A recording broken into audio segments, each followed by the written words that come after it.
జై నిజ గురుభ్యో నమ. శ్రీమద్ పరశురామ నరసింహదాస కృత శ్రీ శివరామ దీక్షిత చూర్ణిక భావార్థ ప్రకాశిక. మనం ఈ తృతీయ చూర్ణికలో అష్టాంగ యోగములు గూర్చి, అదేవిధంగా మంత్రాలయ హఠరాజ యోగములు గూర్చి, నిష్ఠాగరిష్టాత్మ ధ్యానముల గూర్చి తెలుసుకున్నాం. తదుపరి తారక యోగాన్ని, అంటే ఈ ముద్రలు, ఇక సప్తచక్ర విచారణ. ఈ తారక యుగంలో ముందుగా మనం ఈ పంచముద్రల వివరాలు. ముద్రలు చాలా ఉన్నాయి. వాటిలో తారక యోగమునకు సంబంధించినటువంటి పంచముద్రలు. దీనికే శ్లోకం సీతారామాంజనేయంలో ఏముంటుందంటే, అంతఃపరం తారకం గుహ్యం దృష్ట ప్రత్యయ సంయుతం మమానుభవ సంసిద్ధం యోగం ప్రాణసఖే శృణు. ఓ ప్రాణసఖ, ఇక కనబడుచుండెడు ప్రత్యయముతో కూడినదియును నా అనుభవ సిద్ధమును రహస్యమును అయినదియు అగు తారక యోగాన్ని వినునాయన అని తెలియచేస్తారు. ఏంటంటే అసలు తారకము అంటే తారణాచ్య గురు శిష్యయోధ్వా మోస్తరకోయమితి యోగ సంజ్ఞిక తారకం భవ మహాబ్ది తారకం తత్వమేవ పరిశీలనం కురు. అంటే గురు శిష్యులిద్దరినీ తారణ చేయటం వల్ల ఇది తారకమని, తారక యోగమని పేరు కలదిగా ఉన్నది. భవసాగరమును దాటించేటువంటి తారక తత్వమునే పరిశీలనగా అభ్యాసం చేయాలి. ఈ తారక యోగంలో 5 ముద్రలు ఉన్నాయి.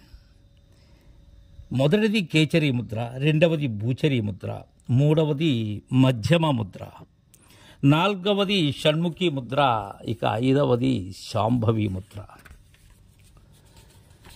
ఈ ముద్రలను సంపూర్ణముగా గురుముఖత తెలుసుకొని గురు సన్నిధానంలో అభ్యాసం చేయాలి. ఈ అభ్యాసం వల్ల ప్రణవ సంబంధమైన నాదుబిందు కళలను శోధించటం వల్ల తారక యోగం మనకు సిద్ధిస్తుంది.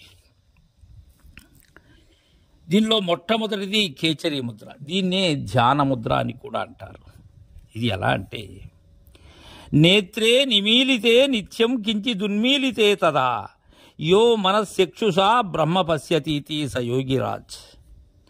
అంటే నిత్యము కూడా నేత్రములను తెరచి కొంచెము మూసుకొని ఉండి, ఇదే అరకంటి చూపు.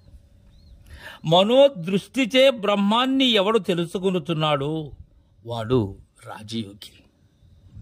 ఇలా చేసేటువంటి దానిని ధ్యాన ముద్ర అంటారు.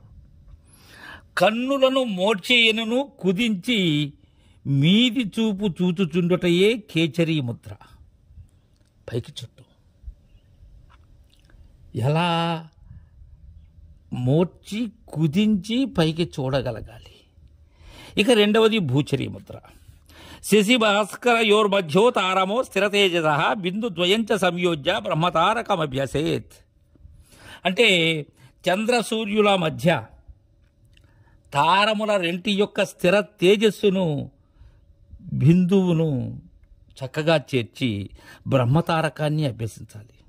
అంటే నేత్రములు కదిలించక గురుదేవులు ఉపదేశించినట్లుగా నాసికాగ్రాన్ని సదా చూస్తూ ఉండటమే భూచరీ ముద్ర. ఇక మూడవది మధ్యమ ముద్ర. దీనినే రాధాయంత్ర ముద్ర అని కూడా అంటారు.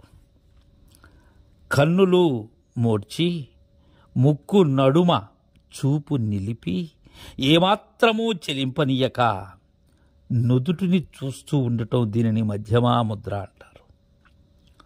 రాధాయంత్ర ముద్ర అంటే దశ నాదాలని వినుచు తుదినాదమైన మేఘనాదము నందు మనస్సును లయింపచేయటం. ఇక షణ్ముఖి ముద్ర. ఇది ఎలా అంటే దాని పేరులోనే ఉన్నది 6. చెవులను, కన్నులను, ముక్కులను మూసి ఈ 6 రంధ్రాలు బాహ్య విషయాదుల నుండి త్రిప్పి ఆధారము నుండి వాయువును లేపి కుంభించి క్రమముగా స్వాదిష్టాన మణిపూరక అనాహత విశుద్ధ ఆగ్నేయ చక్రములకు తెచ్చి భ్రూమధ్యములో నిల్పాలి చూపును. అక్కడ చూపు మనసు వాయువులను ఒకటి చేసి ధ్యానించటం. దీనికే శ్లోకం మూలకంద దండలగ్నాత్ బ్రహ్మనాడి శశి ప్రభా తస్య మధ్యే తటిత్కోటి నిభాత మూర్ధ్వగామిని మనసా లక్ష్యయే స్మూర్తిం సదృశీం వసతంతున ఆ బ్రహ్మరంధ్ర పర్యంత గతాం సిద్ధి ప్రదాం స్మరేత్. అంటే మూలకందము మొదలు, ఆధారం మొదలు వీణాదండమును పట్టినదై చంద్రప్రభను బోలు బ్రహ్మనాడి ఉన్నది. దాని మధ్య కోటి మెరుపు తీగల బోలునుది, అలా ప్రకాశించేటువంటిది. ఇంకా పైకి పోవునది తామర నూలు వంటిది అయినటువంటి ఆ మూర్తిని మనస్సుచే లక్షించున్నది. బ్రహ్మరంధ్ర పర్యంతము పోవునదై సిద్ధి నొసగునిదిగా దాన్ని స్మరించాలి. ఇది షణ్ముఖి ముద్ర. ఇక శాంభవి ముద్ర. ఇది ఎలా అంటే ప్రాణోపాన వ్యానోదాన సమానములు ఈ పంచప్రాణాలు,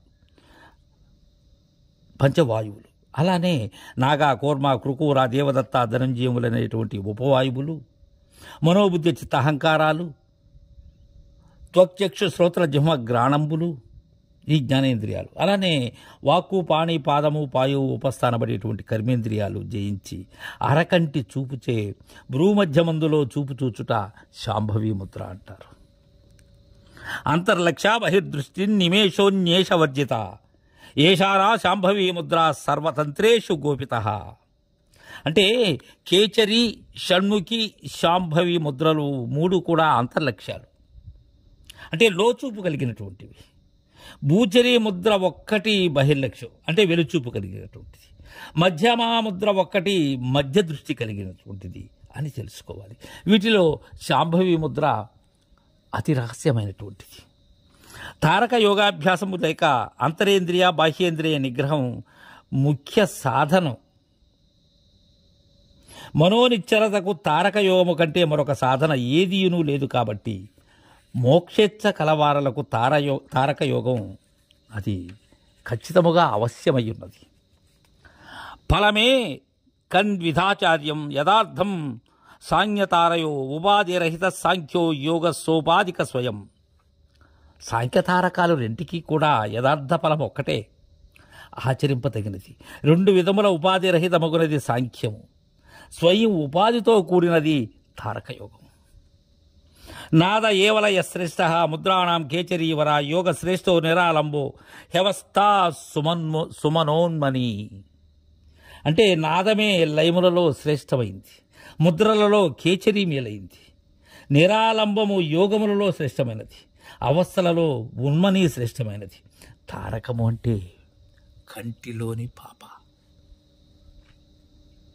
రామేవ పరం బ్రహ్మం రామేవ పరం తపః రామ ఏవ పరం తత్వం శ్రీరామో బ్రహ్మతారకం. దీనిలో శ్రీరామ తారకం ఎలా అంటే ఇది అకారమే లక్ష్మణుడు, ఉకారమే శత్రుఘ్నుడు, మకారమే భరతుడు, అర్ధమాత్ర శ్రీరాముడు, బిందువు సీతాదేవి. ఇది రామతారకం. ఓంకారమునందలి అక్షరములు మూడు ఎరింగిన వారికి ఏ కొరత ఉండదు అని పెద్దల యొక్క ఉవాచ. మైలా స్మృతేందురితి సూర్య సుతేతి యోగాత్ సా పింగళేన ఇది విష్ణుపదీపితాసాం సా మధ్యమాగ్నేరితి యోగ ఇయం త్రివేణి యోగ ఫలం తదిదమేవహి త్రికూటం. అంటే ఇడానాడి యోగముచే చంద్రుడని, యమునని,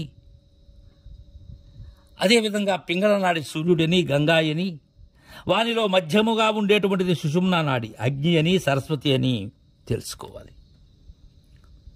ఆ యోగ మందిరమే త్రివేణి. త్రికూటమనుడిది ఏదియో అదే యోగ ఫలం. కాబట్టి త్రికూటమును అది త్రివేణి సంగమ స్థలమనున్నది. శృంగాటకం చతుష్పీఠం అది. ఒకే స్థలమునకే ఈ పేరులన్నీ కూడా. ఎక్కడైతే శబ్దద్వారములు రెండును అట్లే గంధద్వారములు రెండును. అంటే శబ్దద్వారాలేవి? చెవి ద్వారాలు. గంధద్వారాలు నాసికా ద్వారాలు. ప్రవేశించి చక్కగా కూర్చున్నదో అందుచే ఆ చోటు శృంగాటక 4 పీఠము, 4 సంధి అని పేర్లు దానికి ఉన్నాయి. ఇక త్రికోణము అంటే ఉచ్ఛ్వాస నిశ్వాసములు చేయబడిన మంచి వాయువు చేతను మనస్సుతో నిలచి, అంటే కనుబొమ్మల మధ్య పైన ఉండబడేటువంటిది త్రికోణాకారం.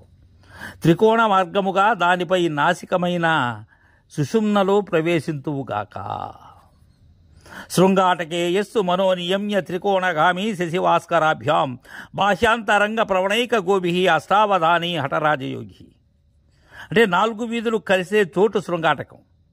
దానిలో ఎవడు మనస్సును నిలిపి త్రికోణమందుండు ఈశ్వరుని చంద్ర సూర్యులచే బయట లోపల నమస్కారములచే పూజింపుతున్నాడో వాడు అష్టావధాని అయినటువంటి హఠరాజయోగి అవుతూ ఉన్నాడు.